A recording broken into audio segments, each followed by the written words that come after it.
Hi, I'm Kyleen Garcia with @Kyleen.Garcia. I'm a Sam Villa ambassador, Redken artist, salon owner, and stylist behind the chair. And today I'm super excited to share with you a technique because I think many of us struggle with our long-haired guests who really want to add they want to change. They want to add some layers and some texture in their hair, but oftentimes they're like, I don't want to lose any of this length. And we know that when we go in and we add a lot of texture through the hair, it is going to affect the length in its density. And so today I'm going to share a technique with you that's going to be very quick to debulk and add a lot of movement through the hair, but it's also going to leave a lot of thickness down at the end so our guest still feels like they have a lot of hair, but they also have a new shape and movement throughout their hair. And then if you stick with me to the end, I'm also going to share my quick 5-minute curling technique that I love to do on my guests before they walk out the door so they leave feeling super fabulous. And then it also gives me a photo opportunity so I can always be adding to my portfolio. So let's get into it.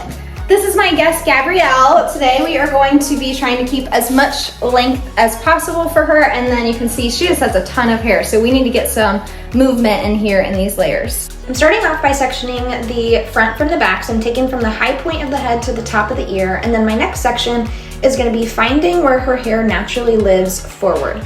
From those 2 points, I'm going to connect in a diagonal back, and this is going to be our first section. We have a little bit of a triangle here. I'm going to go in and repeat on the other side and find our next triangle. In the back, I'm sectioning this into 2 quadrants, and then I'm going in and connecting my lines here. So I'm meeting it up with my previous sections in the front, and the goal is to create a diamond section.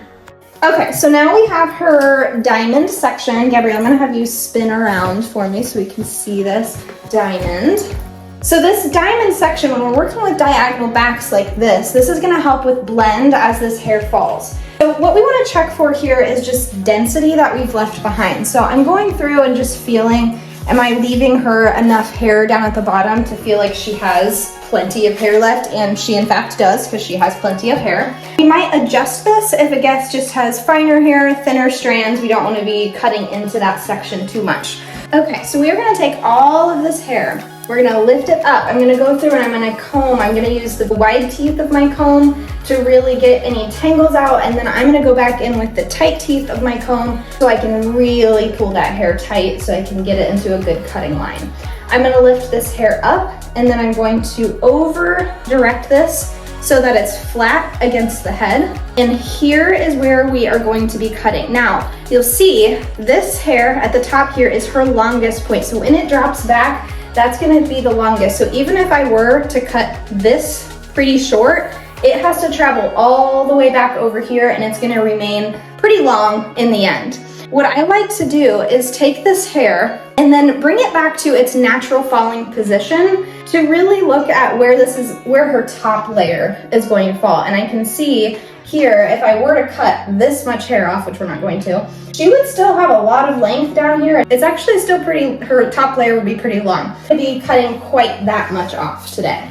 So again, I'm gonna bring this up, recomb my section so it's nice and clean for me. And I can see here that this is the longest point there, and that's at the very end. So this might be a good point. So I'm gonna go measure. Yep, I think that's plenty that we can take off, and she will still have tons of hair remaining.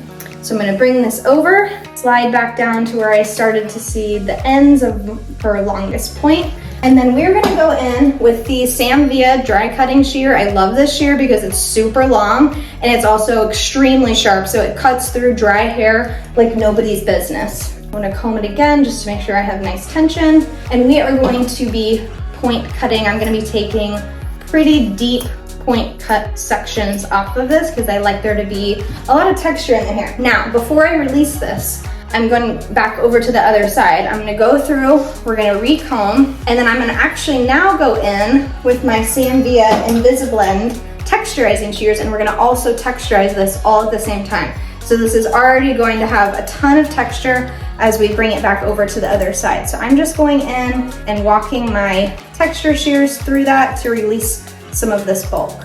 You start to see we have a lot of movement going on through here, and look, she still has all that length, but her layers are starting to really dance. She's got some movement going on in there. So now that we have this portion done, we're gonna go through and we're gonna just start to connect this a little bit more. Now you can see because of the way we cut these layers, we over direct them all the way to the opposite side of the head. You really cannot see them here. But what we want to do is go through, and she still has some bulk we want to address. Okay, so we're going to resection our original front from the back section. And now I know that I have a point of my guide up in here because that's where we cut from. So from that point, I'm going to take a diagonal forward section. Again, this is just going to help with the blend. And we're going to lift this up. And same idea over here. We are bringing it all the way across the head, bringing it over, and you'll see there is our guide. So we're gonna go in and we are going to take a diagonal section to blend her layers from the back into the front, and this is also going to create a beautiful face frame. We're gonna go in again with my Samvia 7-inch dry cutting shear. Release that hair. Same thing here. I'm gonna go in and do my texturizing at the same time. The beautiful thing about this is, again, it gets it done all at once, but it also allows us to be texturizing in the same exact spot as where we put the layers in, which is gonna make sure that we're not changing the shape of the layers that we just put into the hair. You can see her face frame layers that are starting to happen. We have a little bit of a disconnect right here from these pieces we haven't cut yet, but she's got a beautiful angle going on. We're gonna go back in and we are going to take another section a little bit lower than our first section. Again, we always want to be mindful of what length are we trying to maintain. So I know that I want to leave out this portion of her hair because we really want to keep that density down there. So again, straight up, going up with the wide teeth of my comb to just make sure I get all the tangles, and then going back in with the tight teeth of my comb to really pull that hair tight. There is our guide, so we're just going to follow that through, and this is going to finish off her face frame. We are just going to repeat on the other side. So here we are going to separate the front from the back, taking a diagonal forward section. And with this, I'm just taking as much hair as I feel comfortable working with. I want to make sure that I can control this hair. If she had finer hair, honestly, I could probably do this all in one section. Her hair is pretty thick, so we're going to break it into two sections. So I'm sliding down. This longest piece is my guide here. I'm going to move it so you can see. And we are going to release that hair. Same thing again, we're just going to take another section from this side and making sure to leave that length at the end that we want to make sure remains intact. Slide down. We don't have much hair to cut here, so we're just going to go through and kind of texturize those ends a little bit. I'm going to switch back to my Invisablend shear and texturize through these ends. So now that we have the front done, we are going to start working in, I like to think of it as like pie-shaped sections. Working off of my last section, so I have a guide. I'm taking a little bit from what I cut in the front here, and I'm taking a pie-shaped section back here. And again, we want to make sure that we want to leave out any bulk down at the bottom that we don't want to take with us. So I'm just going through and deciding based on the density of her hair what we can take and what we need to leave behind. So with this, again, up, going through, combing through, making sure I have all those tangles out, going back in with the fine teeth of my comb, and we're going to over direct to the other side of the head. You can see I have the opposite of where that hair lives. We're going to slide down, and here we don't have much hair to cut. Our guide isn't there. We already have cut a lot of this because of that first section that we did. So I'm just going to go through and texturize at this point to make sure that we get rid of some of this bulk that she's got going on. So you can see she just has a ton of movement already happening. So we're just going to continue and we're going to speed through the rest of this. So follow along. We're going to bring this section up all the way across. There's my guide. All right, so you can see we have a lot of movement, but what's really gonna show off all of this movement is the color that we're gonna be doing. So we're gonna go color her hair, we'll be back, and then I'm gonna share a quick curling technique with you. All right, we are back with Gabrielle with her final look for her color. You can see her layers are definitely popping a bit more now that we have this blonde. Now, I really firmly believe that a good curl starts with a great blowout. Her hair has been blown out very beautifully, and so now I don't have to worry about any kinks or anything I need to get out of the hair because I already went in and prepped it. So that's what's gonna make my curling so quick because her hair already looks really nice. I have my Samvia 2-in-1 Marcel iron, but on high heat. But that's because I just wanna be able to go through and hold these curls for literally like a second and they're gonna be set. That's what's gonna make this curl go super, super fast. You can see I'm just going in and I'm doing pretty big sections. These first few sections I always do away from the face. And as I'm going through and putting them in, I'm pulling that iron down at the same time.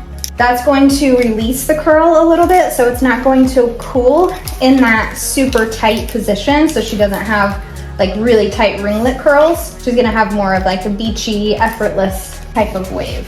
I'm going to now start to kind of go back and forth with my sectioning.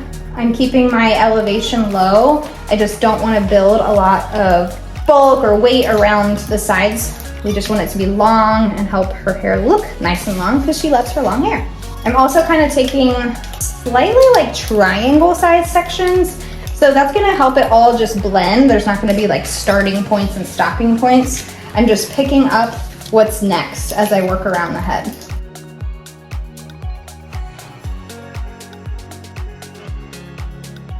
One thing that I really do to try to save time is not really clipping or sectioning if I don't have to. I do section in the times I have to, but if I can avoid it, I will, so that we can just work through these curls quickly. And now as I'm getting close to the side of her face over here, I'm keeping all the same direction for these curls away from her face. Wow. Ba-ba-boom.